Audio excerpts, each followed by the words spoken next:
Sabino Podcast de hoje recebendo Wagner Cruz. Wagner Cruz é um amigo de infância, Salve, onde a gente Reinaldo. tocou boas músicas, onde eu aprendi muito, né? Porque na verdade, quando eu o conheci, eu estava iniciando, né, na música e a gente tem uma história que a gente vai contar aqui. Wagner, muito obrigado por ter aceitado meu convite. Eu que agradeço esse reencontro aí, fantástico, né? A gente sempre se encontra por aí fazendo Sim, sim. música, fazendo arte em si, né? Claro, Prazer claro. grande estar aqui.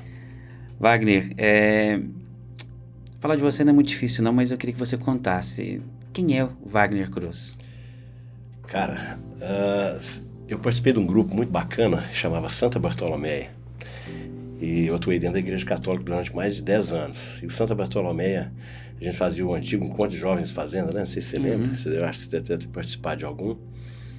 E a gente ali meio ali nos bastidores, um dos temas que a gente colocava os jovens para pensar, o primeiro tema da noite chamava Quem Sou Eu? Né? E ali no somar ali de todas as atividades durante o final de semana, as perguntas circulavam em torno de quem sou eu, né? Ou as pessoas às vezes acabam confundindo quem sou eu, o que sou eu, qual é o meu propósito. Então hoje em dia eu tenho a tranquilidade de falar que o Wagner Cruz é artista. Eu sou artista, né?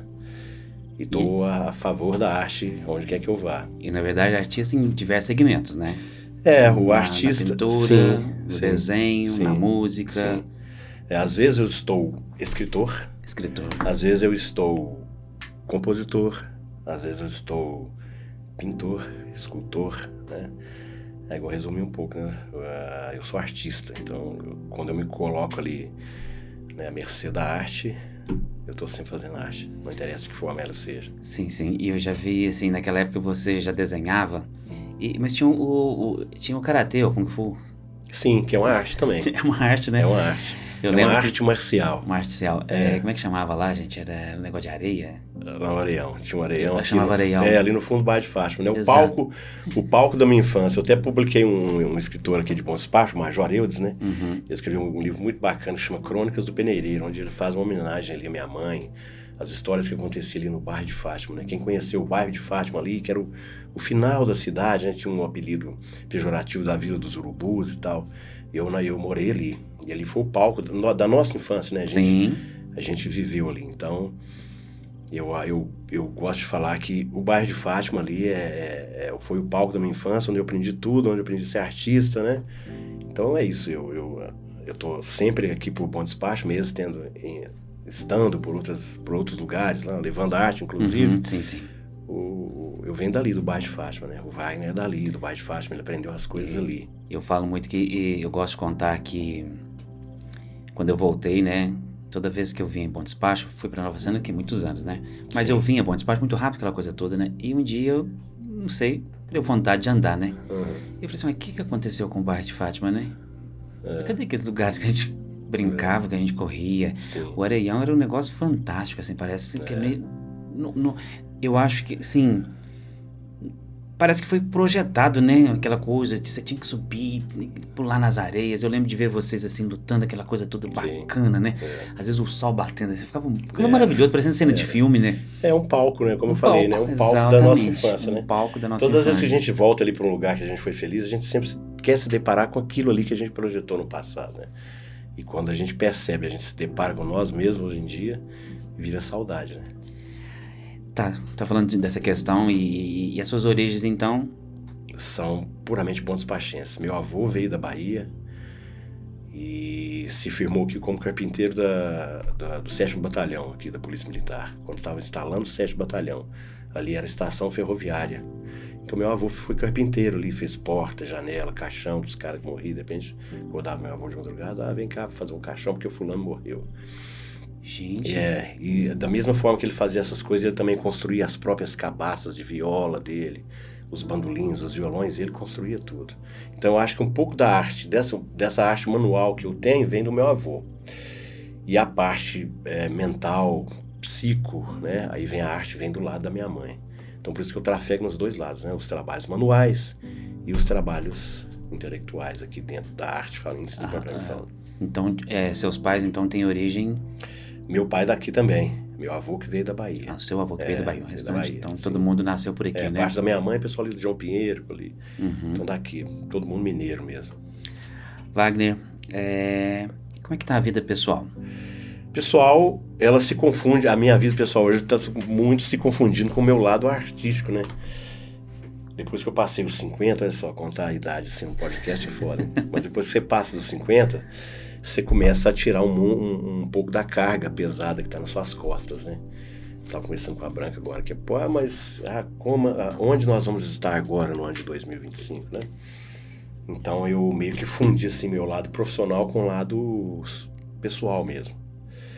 Então eu trabalho sabiamente meu lado profissional, mas eu não abro mão mais do meu lado pessoal. E o meu lado pessoal, essa persona que eu criei durante muito tempo do Wagner Cruz, que é conhecido, o cara que tem ali a empresa de pintura, que presta serviço de pinturas, né, na Santa Casa, nas instituições, e tem o Wagner, que é o artista, né, que é o lado que eu assumi agora, para que eu possa realmente entender aquela pergunta que a gente fez lá no início, quando eu falei para você, lá no grupo Santa Bartolomé, perguntou, quem sou eu?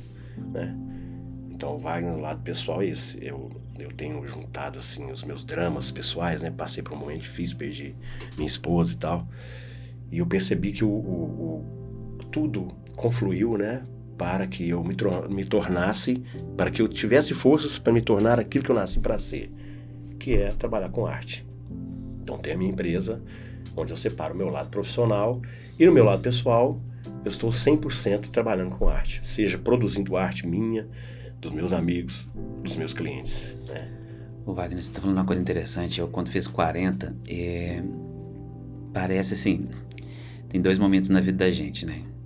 Que parece que é o Senhor dos Anéis, que bate um cajado assim, dá aquela magia, né? O universo, tipo assim, opa, agora você é outra pessoa, né? Então, assim, eu sempre achei que, tipo assim, que eu tivesse no melhor momento da minha vida, como se eu estivesse recomeçando uma outra vida. Bom, agora eu estou preparado, eu já aprendi uma série de coisas, já apanhei aquela coisa toda. Apesar que não é bem assim, porque você fica um pouco... A cabeça fica muito agitada, né? Você acha que você pode tudo, aquela coisa toda, e você quer fazer as coisas todas, né? Mas por que eu tô falando sobre isso? Então, 50 também, ele dá uma certa... A mente muda, o comportamento da gente, ou a gente passa a entender que aquilo que a gente fez durante 50 anos... O ser humano, né, na sua integralidade ali, nos 3 âmbitos que ele é obrigado, sim, você é obrigado. Meio que você nasce porque você não quer, você já tem que apanhar ali para quando você se vê obrigado ali a se conduzir, né, nessa teia impressionante que é a sociedade, você assume vários papéis ali. São papéis que você assume, que você tem que tratar com a responsabilidade que você acha que é ponderável naquele momento.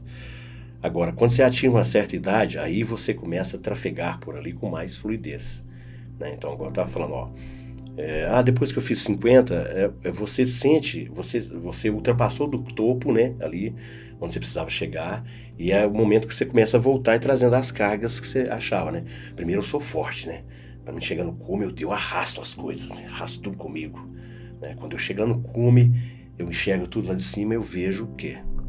Que agora é hora de voltar. E a descida, a carga, o peso é diferente. Então, você vai retirando aquelas coisas que você acha que não são necessárias para diminuir seu fardo até você chegar ali lá na descida final, né? Que é quando você vai chegar só com você e você mesmo, falar, quem sou eu? Né? É aquela pergunta que a gente sempre faz lá no início do encontro de jovens nas fazendas, né? Quem sou eu? Qual que é o meu propósito? Então, quando você atinge certa maturidade, né? E tem gente que atinge essa maturidade mesmo. Eu falei da idade de 50, foi uma brincadeira, mas tem gente que atinge essa maturidade. Por mais exemplo, novo. Assim, eu sempre achei você um cara muito maturo para sua idade. Sempre achei, né? A gente como amigo e tal, ali naquela parte da nossa infância, né? Então é isso. Eu acho que quando você atinge certo ponto, assim, aí você começa, você adquire esse poder de escolher. Eu arrepiei, porque eu acho que nunca tinha ouvido desse formato, não, sim, né? As pessoas sempre falavam isso, que eu tinha um comportamento diferente, né? Às vezes, assim, até hoje, né? Talvez até pior às vezes, mas de questão de maturidade, realmente. A minha mãe fala que eu comecei a ter muita responsabilidade muito cedo, né? Muita responsabilidade, né? A nossa juventude sim, passou por essa fase ali de 1980, 90, sei lá, até os anos 2000, tava uma mudança de paradigma social, né? Então, se você perceber os jovens de hoje, os de agora, da nossa época, Eram padrões de pensamento totalmente diferentes, né? Os jovens da nossa época são velhos, né? Se comparasse, botasse, pegasse exatamente que os jovens da nossa época de hoje, nós seríamos velhinhos. E é isso, né? O que vai acontecendo. As coisas vão progredindo e a gente vai trafegando pela vida da melhor maneira possível. Exato. Projetos. O que você tem de projeto hoje? Então, Quer falar sobre os livros? Eu acho... ou você quer dividir por etapas? bora falar sobre os livros, que até porque faz parte desse projeto agora. Eu, sem querer institucionalizar, né, a arte que eu gosto de promover, eu criei uma editora, e essa editora, a intenção dessa editora é publicar autores independentes. Né? Então eu comecei publicando eu mesmo, né? O primeiro livro foi esse, O Poeta Gaivota, que já está na 3ª edição, né? Foi o primeiraço, assim. Foi um livro que eu escrevi, eu tava em Belo Horizonte, né? E essa história me surgiu assim de madrugada, que eu trabalhava numa empresa de TV a cabo e eu era digitador, né? E foi a primeira vez assim que eu senti essa questão da solidão, né? Você tá fora do seu ambiente, só fora da sua zona de conforto. Então eu me senti ali, como que eu estivesse numa ilha mesmo, né? Como se eu estivesse ali. Foi a primeira vez que eu me senti sozinho fora de casa, né? E isso, O Poeta Gaivota, é uma parábola que fala da importância dessa questão de você estar sempre, buscar sempre, né, nesse globalismo maluco que tem hoje em dia, essa capacidade você tem de estar só consigo mesmo, entendeu? Você tirar um tempinho para você desligar seu computador, você desligar seu celular, entendeu? Você desfocar do mundo e criar aquele momento de solitude. Então, eu criei esse entendimento, né? Eu ressignifiquei essa solidão toda que eu estava nesse livro, que é um ensaio sobre a solitude, né? O Poeta Gaivota é a história de um cara que naufraga, né? Numa ilha deserta, não tem ninguém mesmo, tá lá sozinho, com mais ninguém. E nessa loucura de que ele viveu naquele mundo agitado, né? E para ele, o grande inimigo dele foi estar só. Então ele cria mentalmente essa gaivota, né? Acabei dando um spoiler, assim, mas o livro começa um diálogo do poeta com a gaivota, né? E a primeira pergunta que ele faz aqui, que essa gaivota faz, né? Ela pergunta o homem, né? O que é um homem?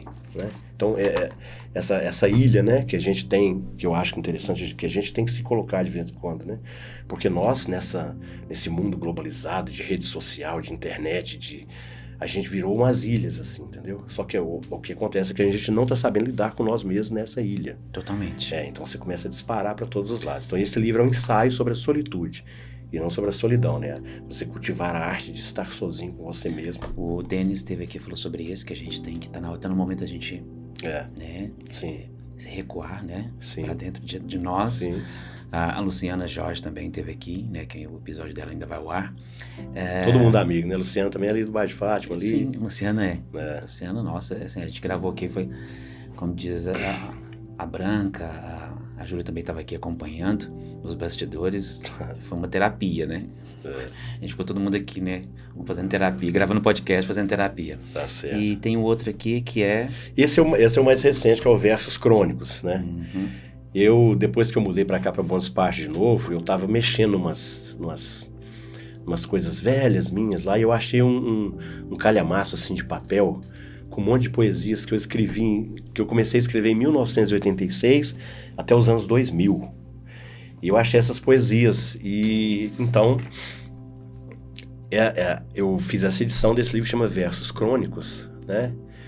Que era mesmo quase que sim uma necessidade minha de revelar o poeta que eu sempre achava que eu era, né, cara? Todo mundo se acha, na nossa época, né? Igual a gente falando desse padrão aí intelectual que as pessoas tinham, eu achava que eu era poeta. Então me dava ao luxo de escrever algumas poesias e eu acabei publicando elas. Foi o segundo livro da minha editora mesmo, que eu acabei lançando assim. Os jovens que consumiram bastante aqui. Versos Crônicos, poesia. E esse outro... O mais recente agora é um livro mais vultoso, né? Ele saiu pela editora Record, que é um livro que trata de temas de hiperrealismo, né? Chama Argo e as Almas Sagradas, né? Trata aí da busca do ser humano aí pela espiritualidade, né? Trata dessa questão emergencial aí do apocalipse social, né? Essa questão que nós estamos vivendo, essa ruptura de vários paradigmas aí que a gente não está sabendo lidar, né? E que essas modernidades agora nos colocaram à mercê do universo, assim, que a gente fica com medo de se deparar com ele. Então esse livro aí fala um pouco aí dos mistérios, né, que rondam a nossa vida e a gente não sabe lidar com ele. É um livro esotérico, cabalístico, né? Eu sou cabalista, aliás, brinco, não sou cabalista, eu estudo cabala há mais de 20 anos, então a gente está sempre estudando, né? Eu lembro de você falar muito sobre isso, né? Eu já comentei com alguns amigos, e enfim, sobre essa questão. Às vezes toca no assunto religião, a cabala, nossa, eu tenho um amigo, assim, o Wagner, entende muito, né? Foi 20 anos, né, de busca, de entendimento, né? Foram 20 anos. Eu passei por um episódio, foi a morte do meu irmão, e eu comecei a questionar algumas questões filosóficas, né? Uma delas, eu estava dentro da igreja católica ali, dirigindo um grupo, né? Esse tal do grupo que eu falei, que chamava Santa Bartolomé, que infelizmente acabou, é um grupo bem bacana. Então eu saio dali e começo a estudar esoterismo, né? Ocultismo, e aí a partir desse conhecimento, dessa linha filosófica que está bem à margem, né, das instituições religiosas conhecidas, que são aqui no Oriente, por exemplo, são os cristãos, né? Eu conheço ali um pessoal, né, de uma sinagoga marranista, né, são judeus marranos aí, de Portugal. Comecei a estudar cabala com eles. E tenho estudado até hoje. Mas a cabala é um tema tão profícuo que se a gente for falar sobre ele, a gente vai gastar... Aí é muito tempo. Mas a gente vai entrar numa vertente esotérica. Depois eu quero fazer os podcasts depois dos próximos episódios, com os convidados que estão vindo aqui, pra gente falar sobre temas, né? Sim. Por exemplo, vamos voltar para falar sobre a questão da cabala, vamos voltar sobre determinados temas, eu até falei isso com a Lu.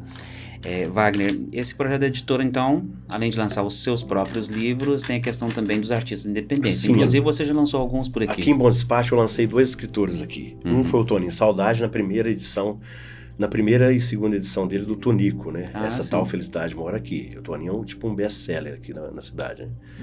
Hoje em dia, o mercado editorial está bem afunilado. Então, o cara vendeu ali acima de 300 livros, ele já começa a ter um patamar de best-seller. Sim. Então o Toninho deve ter vendido mais de 600 livros, isso é muito bacana, né? Para um artista regional, tratando de um tema regional, a gente falando ali que a gente do Bairro de Fátima, o Toninho fala ali da Olegário Maciel ali, né? O palco da infância dele foi a Olegário Maciel, a Mata do Batalhão. Então o livro trata ali de uma aventura espetacular, né? E ele lançou agora recentemente o Doce Vida, né? Sim. Sim, não foi pela minha editora, mas provavelmente deve ser um projeto bem bacana. E lancei também o mais jovem escritor daqui de Bom Despacho, que é o Pedro Ramos, né? Ele escreveu um livro de contos de realismo fantástico, chama Ode, Veste e outros retratos, né? Que são contos, né? Que ele destila assim com uma verborragia poética tão impressionante que você nem acha que você está conversando com um cara que só tem 17 anos. 17? Mas é aquela maturidade que eu falei que as pessoas têm o poder de atingir, né? Então lancei o livro dele e da dona Zeni Randan, que infelizmente nos deixou, né? Eu nem tive o tempo de entregar ela o livro em mãos, né? Entreguei pro Samir, que é o filho dela, mas é uma escritora também, que escrevia dentro da linhagem aqui dos católicos aqui em Bom Despacho, né? Tem a Neuza Ramos, né? Também uma escritora fantástica, assim. Então produzi muitos artistas aqui de Bom Despacho. A intenção, na verdade, é essa mesmo. É produzir artistas regionais para falar da região, sobre a região. Então a gente está fazendo agora Abaeté, Pompéu e estamos chegando em Araújo e Perdigão. A carta de escritores mesmo, para falar. Você escreve? Aí chega cá, não, eu escrevi um livro aqui ele seria um Harry Potter, assim, ou seria sabe? É um Senhor dos Anéis. Não, calma, espera, eu quero que você fale de coisas aqui você é capaz de escrever coisas aqui da sua cidade. De mágicos, de seres maravilhosos aqui da sua região, de contar histórias aqui da sua região, de falar da sua região. Então a sua editora tem esse foco. Tem esse foco. Então quer dizer, você vai só lançar realmente aquelas obras que tiverem um conteúdo... conteúdo focado... totalmente regional. Totalmente local, praticamente. Totalmente regional, local, exatamente. Porque quando a gente pensa sobre literatura universal, engraçado, né? Porque você vê esses autores famosos, eles estão falando ali da região deles, né? Sim. Então... quando você vai criar uma identidade ali, o Fernando Pessoa foi o maior poeta de todos os tempos. Ele falava ali da vendinha, do boteco dele ali, perto da Madragoa, ali em Lisboa, onde ele filosofava com os amigos. O cara conhecido o mundo inteiro. Então por que você não pode fazer isso hoje? Hoje em dia se globalizou tantas informações, né? Então hoje as pessoas querem estar lá e não aqui, né? E hoje a gente tem percebido que a gente tem o poder de trazer as pessoas para cá também. Não só se atirar né? Nessa Tá, e tem corrente. gente que tem tanta história, né? Tem. O meu objetivo exatamente com o podcast é isso, porque eu pensei, aí as pessoas, mas eu até tive com uma pessoa aí que ela tem um podcast, ela até trabalhou na época da política, Sim. e, nossa, né, eu tô pensando em fazer, me falaram sobre você, para não fazer uma parceria e tal, mas qual que é o seu objetivo do seu podcast? Eu falei assim, com pessoas, conversar com pessoas, Conversar. pessoas que têm história. Todo mundo tem suas histórias, Exatamente. né? Até o primeiro episódio eu queria trazer meu pai e minha mãe, mesmo não quiser. Eu até falei, eu acho que eu tenho que ir lá e gravar lá, né? Ficar sentado aí e começar a brincar, conversar e gravando, então, porque... Eu acho que esse podcast, né, é espetacular, né? Porque a gente é o retrato da nossa própria época, né, cara?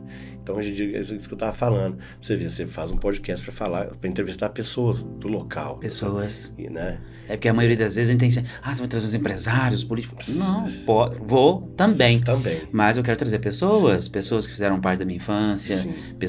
pessoas que têm boas histórias de conquistas, de superação, enfim, né? Eu quero trazer o Toninho aqui também para falar sobre essa questão do livro, né?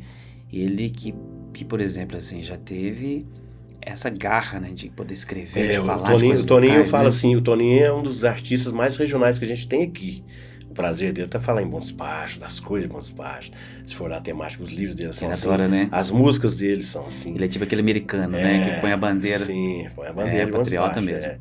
Então, isso que eu acho bacana, cara. Eu acho bacana isso. Você agora que você tem, né, esse luxo de criar informações, por que você não testa informações dali onde você mora? Né? É o que você está fazendo aqui, que eu acho espetacular.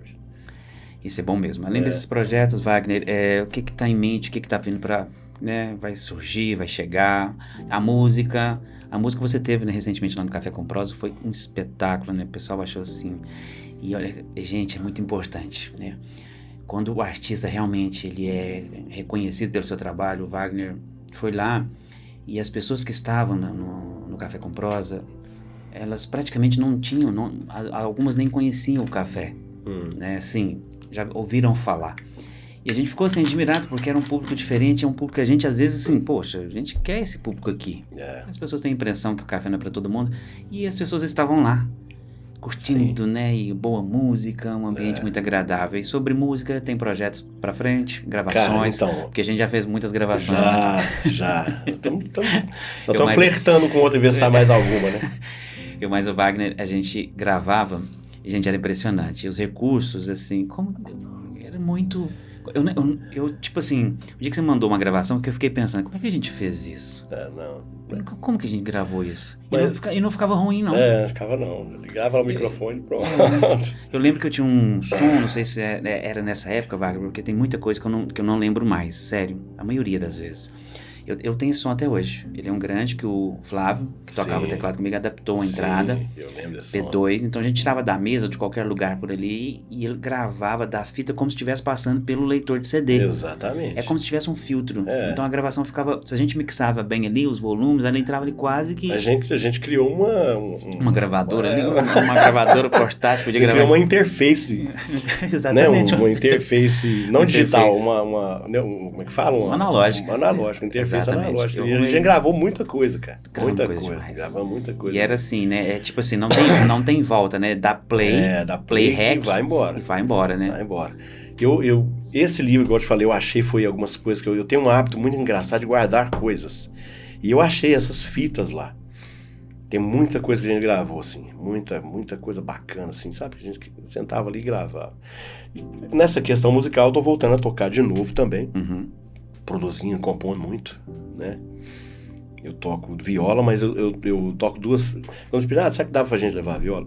Essa questão da viola cabalística é uma música mais que terapêutica, né? Que a gente toca ali. Toquei aquela música pra pessoa, uma vez só acabou, nunca mais ela vai ouvir aquilo, né? Então você seleciona aquela pessoa que tá com aquela questão emocional, você vai lá e toca. Você faz uma leitura. Esse projeto tem esse processo, na verdade. Sim, na verdade porque eu falo muito pouco dele, porque se eu fosse encarar esse projeto mesmo, ele tomaria muito tempo meu e infelizmente eu não estou apto para atender essas pessoas. Né? Então, através da música, é uma cura? Sim, como eu te disse, eu estudei cabala durante muito tempo. Então, a raiz esotérica de todas as filosofias religiosas do Ocidente estão sedimentadas sobre os conhecimentos cabalísticos, né? Então, quando você entra na igreja, você participa daquele ritual mágico lá, que é uma missa, né? O padre está ali executando uma série de ritos cabalísticos, né?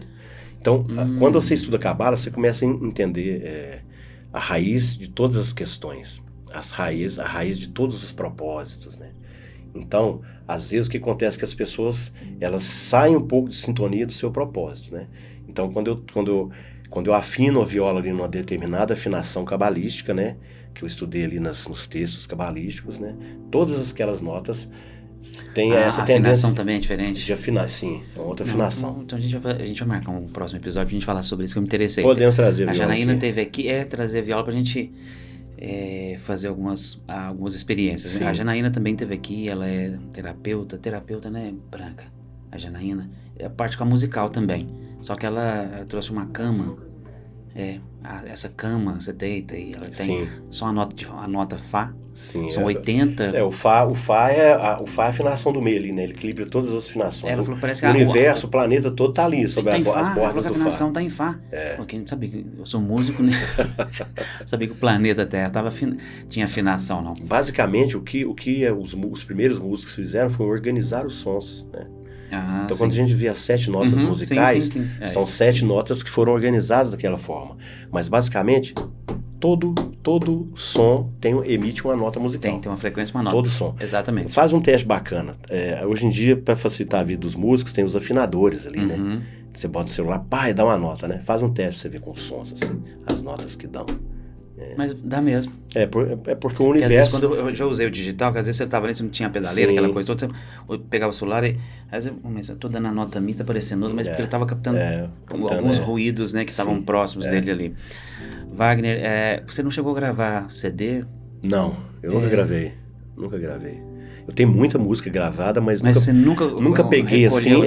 Vamos dizer assim, colocou tudo dentro de uma coletânea, por exemplo? Não, a minha intenção agora é essa, né? Dentro dessa necessidade que eu tô, assim, de trabalhar só com arte, como eu disse, a música é uma delas, né? Então, a gente falando da música, dessa questão terapêutica, tem mais o lance da música para entretenimento também, que eu tô fazendo uma coisa diferente com a viola, que são tocar algumas... A minha vertente é rock rural, né? Eu gosto de rock rural, eu bebi muito nas veias ali do Almir Sater, Geraldo Azevedo, Renato Teixeira, esse pessoal que compõe esse rock rural mesmo, né? Fala da temática rural, mas com uma pegada mais rock and roll. Isso que eu tenho feito. Até a questão da harmonia, aquela coisa toda, né? Tem uma pegada mais rock mesmo. Só que traz pra dentro do universo dele, né? Sim. Da essência dele e tudo mais. Exatamente, Bacana isso. Bom, já falamos dos projetos de música e tudo mais, os livros, tem um novo livro chegando? Tem um livro bacana que sai aí, chama Viola do Lobo. Eu escrevi um livro... A Viola do Lobo? A Viola do Lobo, não teve como eu trazer ele, porque ele esgotou, cara. Foi o primeiro livro no Brasil que a temática era viola caipira. Não estando dentro da temática assim de... pesquisa, vamos pesquisar a viola na região tal, ou vamos estudar a viola na afinação. Não, eu escrevi um romance violeiro, né? Que trata ali dentro da história todas as questões do violeiro, né? O violeiro é caipira mesmo, né? O cara que está ali dentro do universo caipira. Se a gente for falar sobre isso também, a gente vai tomar um outro podcast. Mas é isso. E essa Viola do Lobo é uma segunda edição desse livro que trata, a história dele trata exatamente aqui em Bom Despacho, aqui nos prenúncios de Bom Despacho, 1909, né? 1909? Então, dos violeiros que tinham aqui nessa região, dos turcos que chegaram aqui, os italianos, né, e os portugueses que chegaram na nossa região aqui e que veio com eles uma viola caipira. Né? Então, esse romance trata dessa... Mas isso é um fato. Baseando-se em fatos, eu escrevi um romance, né? Entendi. Sobre violeiros aqui de Bom Despacho. Essa parte aí da questão da viola chegar e tudo mais... É um fato, né? É um fato. A viola caipira foi o primeiro instrumento musical a chegar no Brasil. Né? As pessoas não sabem muito, mas quando... Assim, o primeiro instrumento musical ocidental a chegar no Brasil. Porque se a gente for estudar a história do Brasil mais profundo, a gente sabe que os persas estiveram aqui antes e tudo mais. Mas quando o Brasil começou a ficar conhecido, né, os portugueses começaram a mandar seus degredados ali nas caravelas, eles vinham com o instrumento. O primeiro instrumento que chegou no Brasil mesmo, que a gente conhece, né? É a viola de viola que veio lá da Ilha da Madeira, né? Então, nas palestras que eu dou sobre viola, eu acho legal contar, mas o único país no mundo onde o violão é chamado de violão é aqui no Brasil.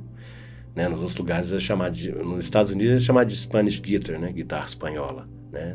Na Espanha é guitarra. Né? É verdade. Então Aqui a gente ia procurar essas questões da internet pra você comprar os violões, ou você lá, exatamente, né? Spanish guitar. Porque aí os portugueses chegaram primeiro com viola. Quando os espanhóis começaram a chegar com os cestinos são os violões, né? Então os caboclos ali viam o cestino, né? A guitarra espanhola, e falaram, nossa, que violão, que viola grande. Ah, que violão. Porque a viola caipira, ela é menor. A viola caipira, tradicional, ela é pequenininha, né? Você abraça ela assim, pequenininha. Assim. Ela tinha um instrumento prático que os caras saíam na noite pra tocar, né? Então, essa história da viola também a gente tomaria um outro podcast. Exato. Então, Cruz, então é isso, né? Nós ouvimos bastante, e como diz ele, né, a gente tem muita história, dá pra fazer N episódios pra gente falar de cada tema, falar sobre livro, contar sobre o livro. Tomara que eles não fiquem na estante dos livros que não são lidos. Eu tenho muitos assim. Pois é. Eu tô voltando agora ao hábito da leitura. Eu gostava demais, porque eu até falo muito com os meus filhos, né? Quando eles gostavam de estudar, eu falei assim, eu acho super estranho vocês falarem isso, porque a referência que vocês têm de pai o tempo todo, né? O tempo todo eu com o livro, aquela coisa toda. Porque eu falo assim, a gente naquela época, Wagner, quando foi dedicar a música, esquecemos de muito. Eu, principalmente, não sei você, mas eu esqueci da escola. Eu esqueci, eu fiquei 10 anos, aí quando eu me toquei, falei, poxa, peraí, preciso estudar. É verdade. Porque senão vai ser difícil. Aí eu fui fazer um monte de coisa, voltar pra escola, aquela coisa toda, né? Não, nem escola, como é que chama? Negócio de supletivo, essas coisas todas, né? Porque eu já tinha muitos anos que eu já tinha saído da escola. Até as minhas colegas falam, né? Que falam assim, de um dia pra noite o Reinaldo sumiu, não voltou na escola. eu só me recordo que eu falei assim, eu não gostava de matemática, né? Nossa, na verdade não gostava de matéria nenhuma. E em determinado momento eu passei para a 8ª com a ajuda do Salvador, do Carlinhos, né? O Carlinhos é um mestre, né? Na escola, né? Então você me ajudava demais. Gratidão enorme por ele. Aí chegaram a tal de, acho que é química, né? Que tem mais números ainda, ou física, sei lá. Aí eu falei, nossa, matemática já é ruim. E mais esse negócio aí, eu só me lembro, Wagner, eu lembro de levantar e sair da escola e falar com a turma assim, não volto mais, gente, falou, tchau. Tá certo. E dizem, assim, isso eu recordo, de levantar e sair, mas diz que eu não voltei mais. Não voltei mais para a escola. Você foi lidar com matemática de outra forma, porque a música é puramente matemática. Não, né? Porque na verdade, assim, a gente que é o lado artístico, eu falo muito, eu já tive algumas sessões com psicólogas e tudo mais, inclusive em Nova Serrana, que ela fala assim, não, você é artista e não tem como tirar. Você também já falou isso muito, né? Um dia eu falei com a Rosa, eu falei assim, não, o Wagner tá bravo comigo. Tá bravo, que tá me chamando a atenção, que eu sou artista e eu tô negando isso. Sabe, isso ficou dentro de mim, eu falei assim, tô mesmo, eu interrompi diversos sonhos, né, com a capacidade, Sim. Né, com a capacidade, eu lembro muito de ver seu pai ver a gente tocar, seu pai ficava assim, eu falei assim, nossa, ele que toca, assim, inexplicável, né, porque seu pai é um gênio da música. Meu pai é um gênio de 7 cordas. Oh, meu Deus, hein? Não é porque é meu pai, não. Não, mas é um gênio. Se meu pai tivesse optado em sair para tocar fora, ele estaria entre esses figurões que trafegam pelo choro e o samba. Os assim, melhores, o que é? Violonista, né? Vamos dizer assim, né? Sei lá, Brasil, mundo, né? Porque é impressionante, né? E ele ficava ali, mas o Wagner tocando, eu fazendo uns improvisos. Só que, e assim, eu falo muito assim, a música pra mim é sentimento, né? Então, assim, eu tava tocando na banda Opala, né? Fiz uma temporada com eles e a esposa do baterista, do Dr. Marcelo, falou assim comigo, tava ouvindo aqui as músicas, cada vez que o Reinaldo toca, ele faz um solo diferente? Aí o Marcelo falou assim, toda vez que ele toca, depende do humor dele. Alguns ficam bons, outros assim. Mas a música de verdade é isso mesmo. Você sintoniza aquele momento que você tá falando da viola cabalística, é isso, né? Você se sintoniza ali com a pessoa e a música afina, a música te afina, né? A maior ferramenta do autoconhecimento é a música, né, cara? Se você for observar bem assim. É o único momento que você consegue ali, independente de que situação, circunstância você esteja vivendo, quando você está ali tocando um instrumento musical, é o único momento que você está sozinho com você mesmo. Então tá com problema, faz terapia, mas também vai fazer música. Exatamente isso. Eu montei, sábado eu peguei meu instrumento, toquei e falei, gente, é isso. É, Eu tô fugindo disso daqui, e aí as exatamente. confusões mentais vêm, né? As suas lutas com você mesmo, e você acha que o mundo tá desmoronando por cima de Exatamente. você. E quanto mais você se aceita, né? Isso, mais desmorona mesmo, porque você tá aceitando, né? Eu lembro da Aparecida falar comigo assim, alguém falou com você que você não ia ganhar dinheiro com música, você falou. Você aceitou? Eu falei assim, aceitou, né? Porque até então eu falava com ela, nossa, eu não quero ser músico, eu não vou ganhar dinheiro com música. Eu falei, alguém falou isso pra você? Eu falei, falou. Por que você aceitou? Eu falei, por que você aceitou? Aí agora sua mente tá, né, trabalhando com isso. Mas assim, aí naquele momento, não, peraí. Aí eu tinha uma produtora, né, ela falou assim, aqui ó, foca aí, né, é isso, você é arte, então faça mesmo. Aí eu falava assim, nossa, e ela falou uma frase comigo que eu não esqueço, dinheiro é resultado do seu bom trabalho. Aí eu olhei pra ela, ué, se você trabalha bem, você ganha bem. Se você trabalha mal, você ganha mal. Ah, Wagner, foi assim, é da água pro vinho. Aí naquele dia ela saiu, eu fiquei parado, né? A gente tava gravando ela é cantora também, adora. A gente gravou aquele negócio, tava gravando o CD dela, saiu, eu fiquei parado na mesa de som assim, né? Uai, gente, exato. Por mais que seja arte, mas tem que ser muito bem feito, né? Tem que ser bem feito. Nossa, virei a chave, né? Fiz N trabalhos, gravamos. Você mesmo conheceu o estúdio lá, era muito bom, muito bem montado. Mas enfim, quero te agradecer pelos livros, eu vou ler. Esse aqui, então, eu acho que eu tô no momento, ó, O Poeta e a Gaivota. Eu tô no momento de autodescoberta, né? Eu fui colocado, né, na espiritualidade, né? Não tem tanto tempo, a Rose, que tá comigo, me inseriu, né? A gente vai nos lugares assim, ela fala assim, concentra. Eu falo assim, como? Tô tentando concentrar, porque até então é difícil isso, né? De você sentar ali e deixar aquela energia toda. Exatamente. Até você se conectar, aquela coisa toda. Mas a arte é que te dá esse poder, né? Que Eu demorei muito a voltar a fazer arte porque eu passei num processo de depressão e crise de ansiedade. Até que eu consegui me entender a arte de novo, ela curou isso tudo que eu tinha, né, através da arte. Não interessa de que forma seja, de que forma que ela se manifesta. Então, vai, você é violeiro? Não. Você é escritor? Não. Eu sou artista. Aí eu me proponho a fazer arte da maneira que ela vai se expressar no momento. Então, é isso aí. Arte é isso. Obrigado, eu gente. Me agradeço. E para conversar com você, adquirir seus livros, você pode lançar livros. Você pode me encontrar no libélula25editora, @yahoo.com.br. Sim. Você me acha você me acha no Instagram, no @viola cabalística, no Instagram também, né? E agora o site está entrando no ar, hein? libélula25editora.com.br. Eu vou começar aí a ler artistas da cidade, vou começar aí a trabalhar aí para captar os artistas. O Pedro foi um pontapé inicial, foi bem bacana, ele foi um sucesso, assim, vendeu muito livro. Minha intenção é essa, começar a garimpar artistas da cidade que querem falar da cidade, mostrar a arte da cidade. Parabéns, espero que tenha muito sucesso. Tenho certeza que vai ter muito sucesso, já é um sucesso, a gente se conhece eu tenho 46, fazer 47, eu tinha 10 anos. Provavelmente. 12, né? 12, 13, 14, provavelmente por aí. Isso. São uns 30 e poucos anos, né? A gente se conhece. É isso aí. Gratidão por tudo, sucesso. Eu que agradeço. Muita paz. Isso aí, abraço. Pessoal, muito obrigado. Tchau. E até a próxima, até o próximo episódio.